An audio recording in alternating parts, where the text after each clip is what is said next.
Lionel Messi বলেছিলেন Copa final D মারিয়ার জন্য জিততে চায় আর্জেন্টিনা। তবে ডি মারিয়াকে জেতাতে নেমে লিওনেল মেসিকে জিতিয়ে দিল আর্জেন্টিনা দল। মাঠ ছেড়ে বেঞ্চে বসে থাকা মেসির কান্না থামাতেই গোল দিলেন লাউতারো মার্টিনেজ। গোল দিয়ে ছুটে গেলেন সেই মেসির কাছে, করলেন আলিঙ্গন। অথচ একটা সময় মনে হচ্ছিল এই ম্যাচ বোধহয় আর্জেন্টিনার জেতা হবে না।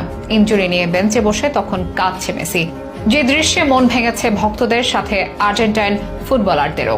মেসির বর্তমান টিমমেটরা ম্যাচ চলাকালীন তাকে এভাবে কাঁদতে দেখেনি সরাসরি। হয়তো এই শোকই হয়ে উঠেছিল তাদের ভালো খেলার শক্তি।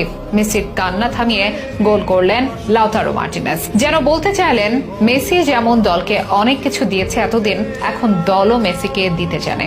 তারা জানে মেসির বেঞ্চে থাকা ম্যাচেও জয় ছিনিয়ে আনতে, জানে মেসির কান্নাকে হাসিতে পরিণত করতে।